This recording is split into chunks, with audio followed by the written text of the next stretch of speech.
Kita bersatu dalam doa. Damai sejahtera Allah yang melampaui segala akal, itulah yang memelihara hati dan pikiranmu di dalam Yesus Kristus Tuhan kita. Amin. Jemaat yang dikasihi oleh Tuhan kita Yesus Kristus, firman Tuhan yang menyapa hidup kita di minggu hari ini diambil dari kitab Kejadian pasal 1 ayat 1 sampai ayat 2, dilanjutkan dengan ayat 26 sampai ayat 28. Mari kita membaca firman Tuhan secara responsorial. Ayat 1 dan ayat 2 dilanjutkan ke ayat 26 sampai ayat 28. Beginilah firman Tuhan. Pada mulanya Allah menciptakan langit dan bumi.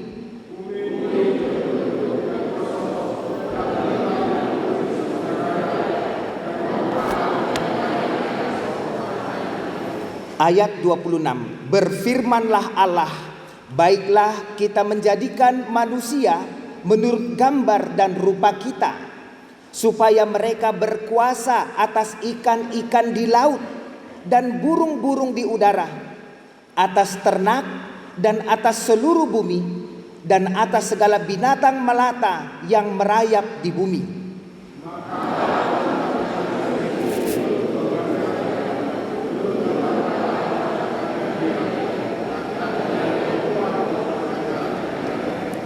Allah memberkati mereka, lalu Allah berfirman kepada mereka, beranak cuculah dan bertambah banyak, penuhilah bumi dan taklukkanlah itu, berkuasalah atas ikan-ikan di laut dan burung-burung di udara, dan atas segala binatang yang merayap di bumi. Demikianlah pembacaan firman Tuhan kita. Amang Inang, yang jadi topik minggu untuk minggu kita di Minggu Trinitatis hari ini, Allah Tritunggal pencipta segala sesuatu. Itu topik minggu kita. Allah Tritunggal pencipta segala sesuatu. Untuk menjelaskan firman Tuhan ini kepada kita semua, Amang Inang, kami akan memakai teks terjemahan asli dari bahasa Ibraninya. Tujuannya supaya kita familiar dengan istilah-istilah yang kita miliki atas dasar teks asli itu sendiri. Itu pengantar yang mau kami sampaikan kepada kita dalam penyampaian khotbah di minggu hari ini. Amang Inang, jemaat yang dikasihi oleh Tuhan kita Yesus Kristus, para rabi Yahudi mereka mengatakan bahwa setiap doktrin yang ada di dalam Alkitab kita, doktrin teologi kita, apapun yang diungkapkan dari perjanjian lama sampai perjanjian baru, itu memiliki dasar di dalam kitab Kejadian. Kata Kejadian dalam bahasa Inggris Genesis atau dalam bahasa Ibrani Bereshit, seperti itu. Dasarnya di sini dalam kitab Kejadian ini. Dan kita tahu bersama-sama bahwa kitab Kejadian ini dimulai dengan kisah penciptaan. Kenapa kisah penciptaan ini harus menjadi topik pembahasan kita dalam Minggu Tritunggal saat ini? Tentu karena topik minggu kita, Abang Inang. Topik minggu kita mengatakan kepada kita Allah Tritunggal pencipta. Sehingga kita membahas tentang penciptaan di minggu ini.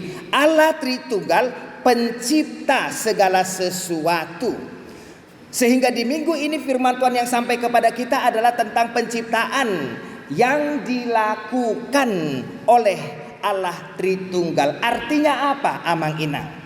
Artinya sejak awal Bapa, Anak yaitu Yesus Kristus dan juga Roh Kudus sejak awal itu sudah ada. Ini mau mengatakan kepada kita, Bapa, Anak dan Roh Kudus adalah pencipta segala sesuatu. Dan saya yakin kita semua saat ini sudah tahu itu.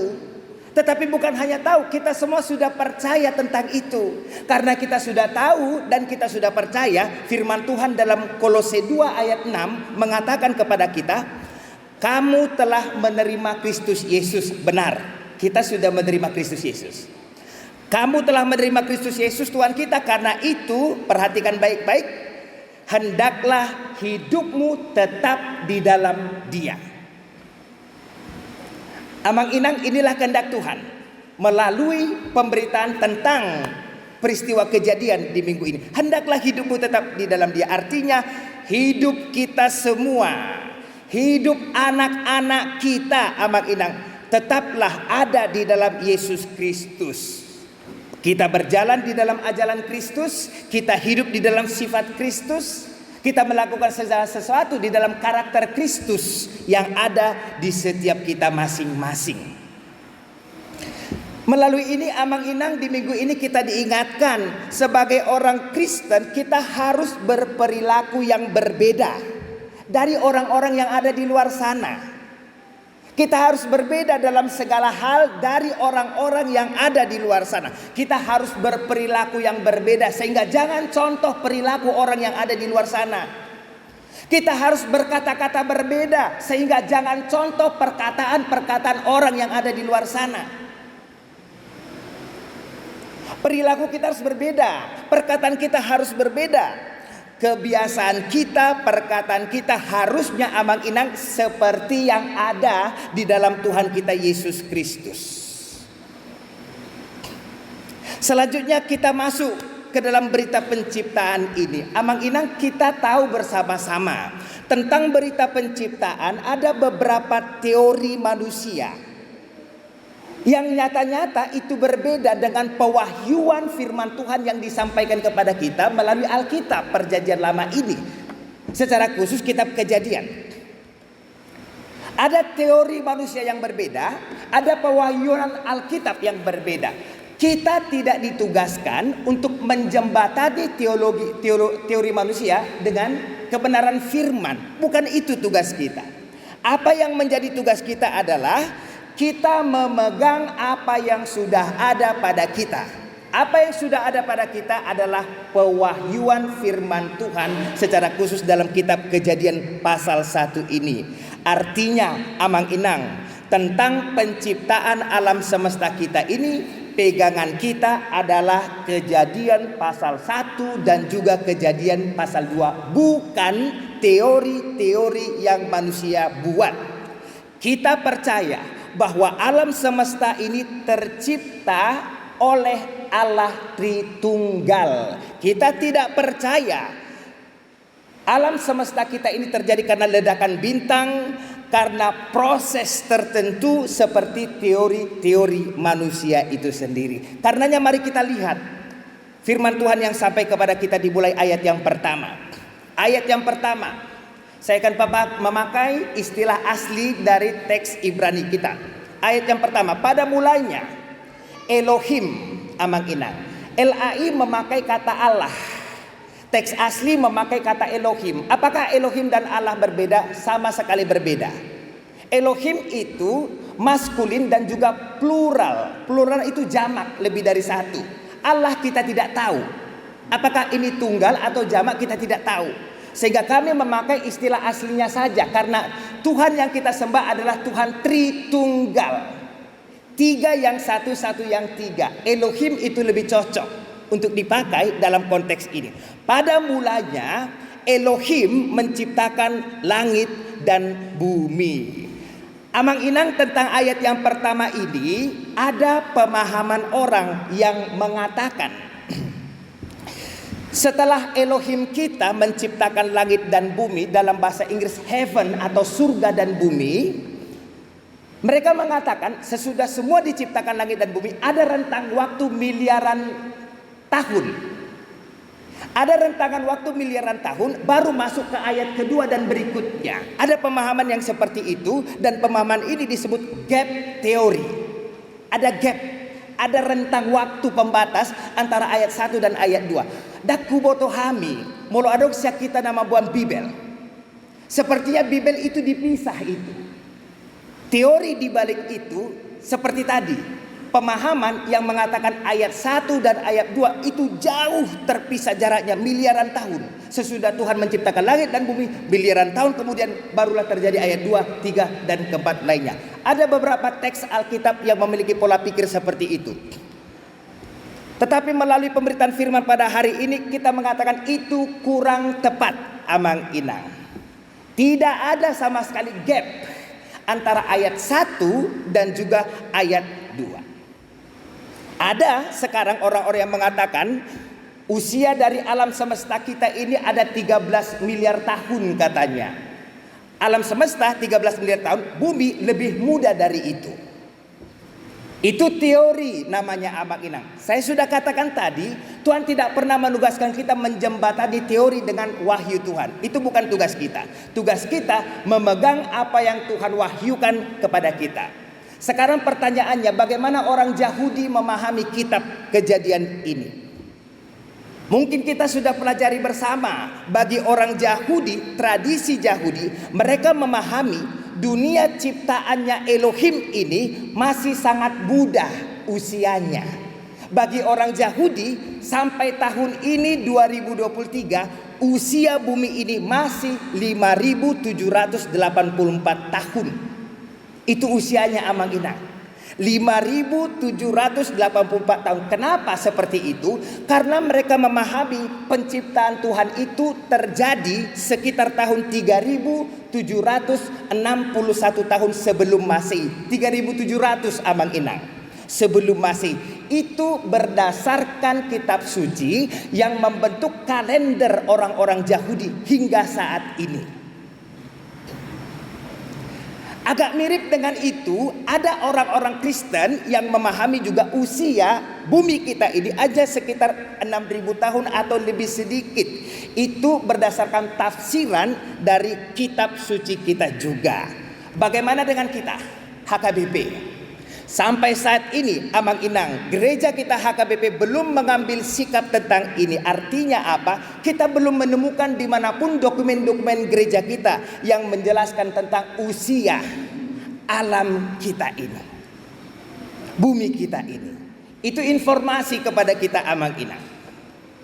Dikatakan dalam ayat yang pertama, pada mulanya Elohim menciptakan langit dan bumi.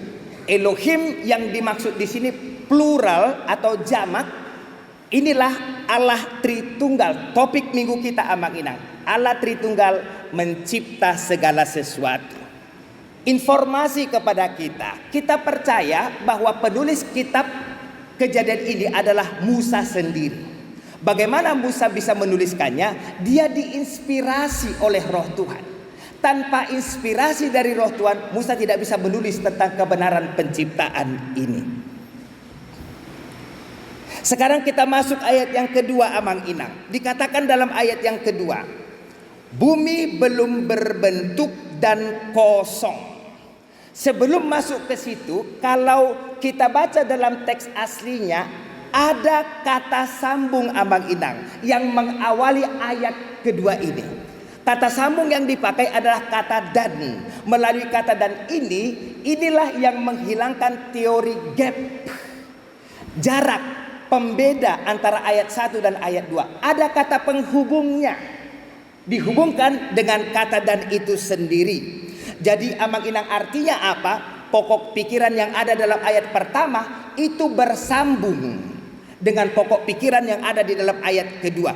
Tidak ada namanya gap. Apalagi pemahaman miliaran tahun yang membedakan antara ayat 1 dan juga ayat yang kedua. Dikatakan dalam ayat kedua, dan bumi belum berbentuk dan kosong. Mungkin kita pernah mendengar istilah tohu wabohu, Amang Inang. Itu bahasa Ibraninya. Belum berbentuk dan juga kosong. Sebenarnya artinya seperti ini. Sebenarnya apa yang dicipta Tuhan itu ketika itu ada di luar tatanan Tuhan. Idola patanna, Abang Inang. Tohu wabohu.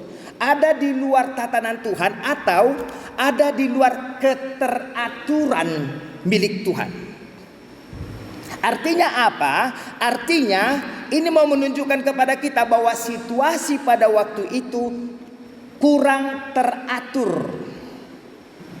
Itu situasinya Ambang Inang, tohu wabohu, kurang teratur, kosong dan tidak berbentuk dalam LAI bahasa Indonesia. Pertanyaannya, kenapa Tuhan menciptakan sesuatu yang kosong? Kenapa Tuhan menciptakan sesuatu yang tidak berbentuk atau kurang teratur seperti itu? Jawabannya kita temukan mulai ayat 2 dan seterusnya. Rupanya situasi yang kosong dan tidak teratur itu Ambang Inang, itu adalah proses yang akan berlanjut dalam bagian penciptaan selanjutnya. Itu proses yang terjadi Ambang Inang. Sampai sekarang kita tahu bersama-sama bahwa yang namanya ciptaan Tuhan itu semuanya mengalami proses. Sebagian mengalami perubahan, sebagian lagi mungkin tidak mengalami perubahan yang sangat signifikan. Apa aplikasinya ini untuk kehidupan kita Ambang Inang? Apa aplikasinya? Ketika dikatakan sesuatu itu ada di luar tatanan Tuhan, out of God's order.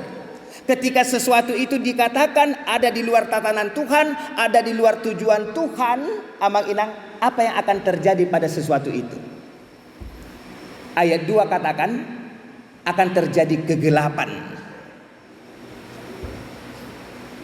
Kegelapan Ambang Inang. Alkitab kita jelas mengajarkan kepada kita Tuhan itu adalah terang. Tetapi apa yang kita temukan pada awal penciptaan, ada kegelapan di sana. Alkitab mau mengatakan kepada kita semua, dalam situasi yang kosong, tidak berbentuk, di luar tatanan Tuhan, di luar tujuannya Tuhan Ambang Inang, kita tidak bisa menemukan kehadiran Tuhan di sana. Kita tidak bisa menemukan kehadiran Tuhan di sana. Jadi ketika kehadiran Tuhan tidak ada di dalam hidup kita, apa yang akan terjadi? Kegelapan yang akan terjadi dalam kehidupan kita. Kegelapan adalah ketika sesuatu terjadi di luar tujuan Tuhan. Kegelapan adalah ketika sesuatu terjadi di luar tatanan yang ditetapkan oleh Tuhan. Ayat 2 mengatakan gelap gulita menutupi samudra raya. Ambang Inang, mungkin kita menangkap kesan yang sama jika disebut samudra raya. Apa kesan yang sama yang kita tangkap? Luas. Mungkin kesan itu yang kita tangkap ketika dikatakan gelap gulita menutupi samudra raya. Ini kesannya luas sekali samudra raya ini. Tetapi apakah itu makna yang sebenarnya dari bahasa Ibrani yang asli? Bahasa Ibrani yang dipakai adalah pene, dari kata penim, wajah atau muka. Pene, tahon. Artinya apa Ambang Inang? Artinya the face of the deep. Permukaan yang dalam. Sepertinya luas dan dalam itu berbeda jauh. Sehingga dalam ayat 2 ini dikatakan gelap gulita menutupi permukaan yang dalam. Dalam ayat 2 ini kita langsung diajak untuk melihat ke permukaan yang dalam itu. Apa yang mau ditekankan melalui ayat 2 ini? Ambang Inang, kegelapan berhubungan dengan permukaan yang dalam itu. Kegelapan berhubungan dengan permukaan yang ada di dalam itu. Ketika kita selalu melihat ke bawah, firman Tuhan selalu arahkan pandanganmu ke atas. Kenapa? Di sana Mesias kita. Ketika kita melihat pandangan kita ke bawah, mungkin saja kita menemukan terang di bawah itu. Kedap-kedip gemerlip, ya, gemerlap, maaf. Mungkin saja kita melihat ke bawah banyak terang, tetapi melalui Kejadian 1 ayat 2 ini kita disadarkan terang itu hanya akan menuntun kita kepada kegelapan. Tetapi Tuhan tidak mau terang yang ada di bawah itu menuntun kita kepada kegelapan, sehingga datanglah ke dunia ini terang yang sesungguhnya, Yesus Kristus, yang akan menuntun kita kepada terang yang sejati dan juga kehidupan. Itulah keutuhan rencana Tuhan untuk kita, berada di dalam terang, bukan berada di dalam kegelapan. Dan ini dihubungkan dengan bagian akhir dari ayat 2. Dikatakan ruah Elohim, Amang Inang, melayang-layang di atas permukaan air. Baik kita orang Kristen dan juga orang Yahudi, kita sama-sama sepakat ruah Elohim ini sangat penting. Ruah Elohim ini sangat penting. Apa yang kita ketahui dari ayat 2 ini, Amang Inang? Ruah Elohim ini tidak ada di kedalaman. Tidak di sana dia. Ruah Elohim ini tidak ada di tempat kegelapan. Tidak di kegelapan itu dia. Tetapi ruah Elohim ini ada di atas. Kenapa di atas? Karena dia merahefet, melayang-layang dia di atas permukaan air. Amang Inang, ruah Elohim ini dihubungkan dengan air di dalam ayat yang kedua. Di sini kepada kita ditampilkan posisi kehadiran dari roh Tuhan itu sendiri. Kita tahu bersama-sama, Alkitab kita menjelaskan kepada kita bahwa air itu berhubungan dengan sumber kehidupan. Air berhubungan dengan sumber kehidupan, sehingga ada hubungan antara ruah Elohim itu dengan kehidupan sendiri. Dan bukan kebetulan, Amang Inang, jika Mesias kita datang ke bumi ini untuk memberi kehidupan kepada kita. Mesias kita menawarkan air hidup kepada kita semua. Air hidup yang akan mengalir di dalammu, katanya. Roh itu sendiri. Ada hubungan antara ruah Elohim dengan Mesias. Selanjutnya ayat 26. Kita melompat ke ayat 26. Dikatakan dalam ayat 26, berfirmanlah Elohim, baiklah kita menjadikan manusia menurut gambar dan rupa kita. Amang Inang, kata asli dalam bahasa Ibrani, baiklah kita menjadikan Adam. Adam dalam terminologi ayat ini bukan berarti laki-laki saja, tetapi kemanusiaan, artinya laki-laki dan perempuan tercakup dalam satu kata Adam itu sendiri, manusia atau kemanusiaan. Baiklah kita menjadikan Adam seperti gambar dan rupa kita. Apa yang menarik, Amang Inang, Tuhan memakai istilah kita, menjadikan Adam. Tentang ungkapan atau istilah kita ini, kita orang Kristen sepakat. Kenapa kita? Karena yang mencipta Adam, manusia, adalah Allah Tritunggal. Plural, Amang Inang. Allah Tritunggal, tiga yang satu, satu yang tiga. Tetapi bagi orang Yahudi berbeda. Pemahaman orang Yahudi beda dengan kita. Bukan Allah Tritunggal bagi mereka. Bagi mereka di sini Elohim berbicara dengan makhluk sorgawi. Sehingga Elohim mengatakan, baiklah kita mencipta manusia seperti rupa dan gambar kita. Tetapi pemahaman mereka sepertinya bermasalah dalam ayat selanjutnya. Jika kita harus menerangkan tentang ayat yang selanjutnya, dikatakan berfirmanlah Elohim, baiklah kita menjadikan manusia menurut gambar dan rupa kita. Amang Inang, yang pertama kata gambar. Kata gambar atau image ini adalah refleksi.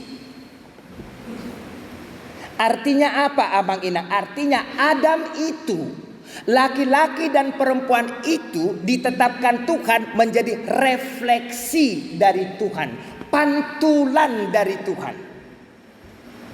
Itu makna kata gambar yang pertama. Pertanyaannya, kapan kita bisa menjadi refleksi dari Tuhan? Kapan Adam itu, Amang Inang, bisa menjadi refleksi dari Tuhan? Jawabnya hanya satu. Ketika Adam itu mewujudkan tujuan Tuhan mencipta dia, di situ dia akan menjadi refleksi. dari Tuhan.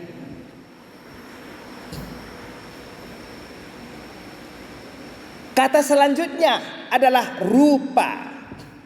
Likeness dalam bahasa Inggris. Kata likeness ini, Abang Inang, ini adalah kata yang menjelaskan tentang perilaku. Perilaku, likeness.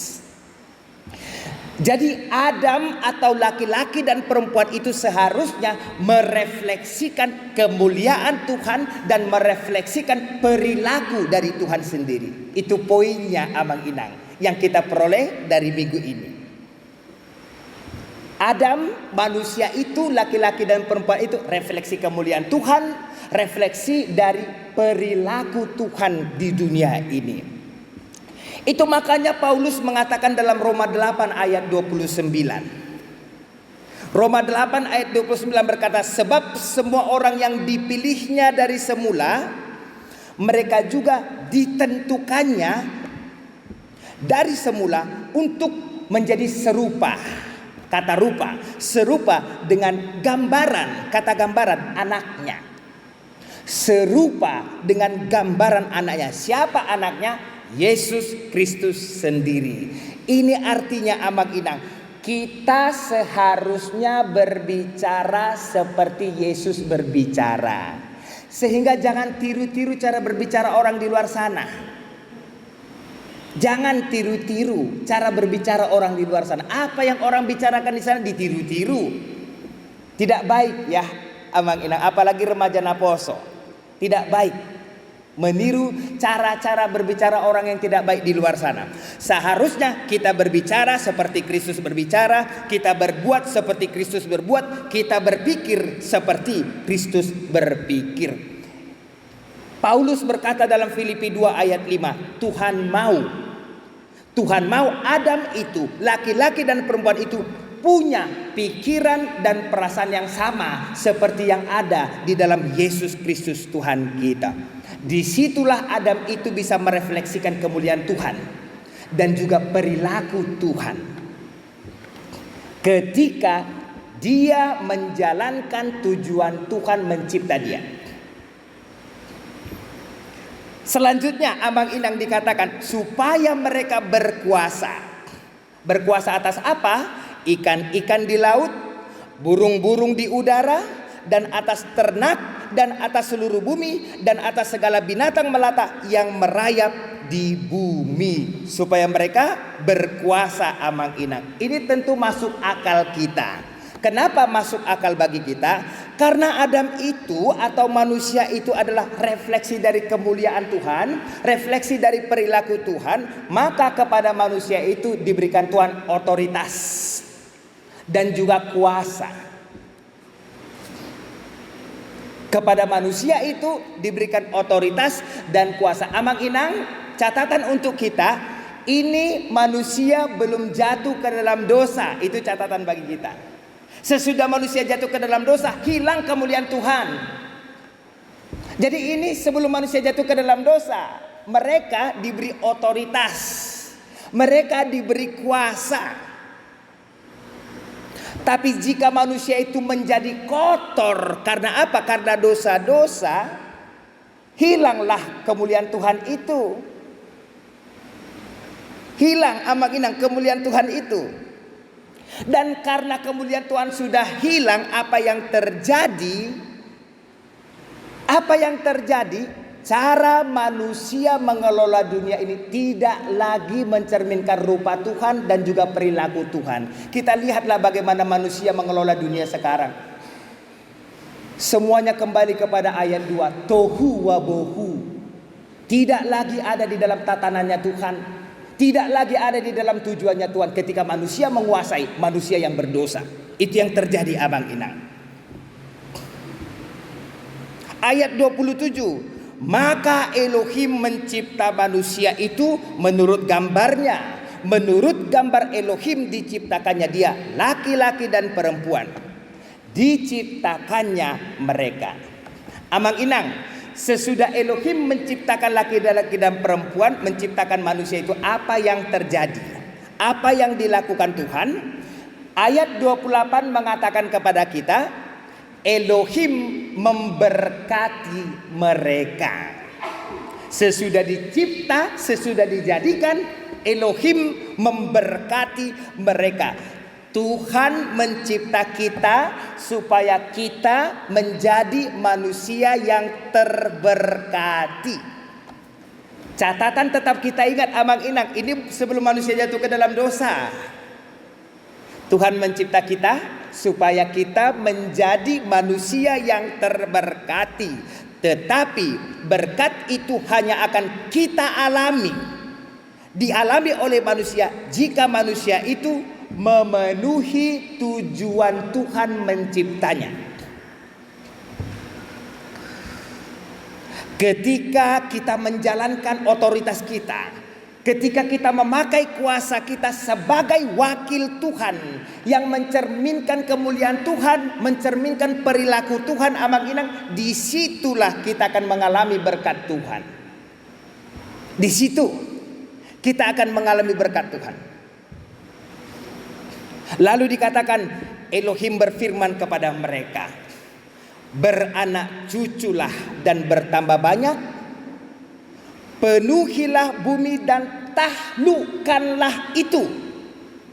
Berkuasalah atas ikan-ikan di laut dan burung-burung di udara dan atas segala binatang yang merayap di bumi. Amang Inang, ada satu kata yang menarik yang diungkapkan dalam bagian akhir ini. Apa itu?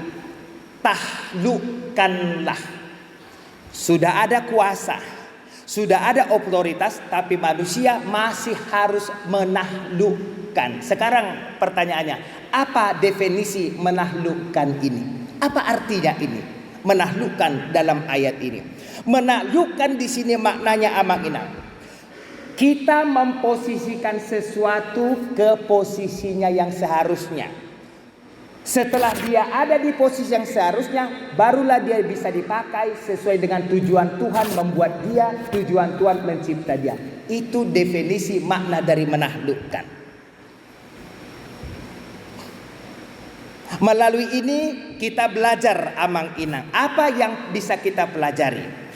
Mari kita pakai semua milik Tuhan yang ada pada kita.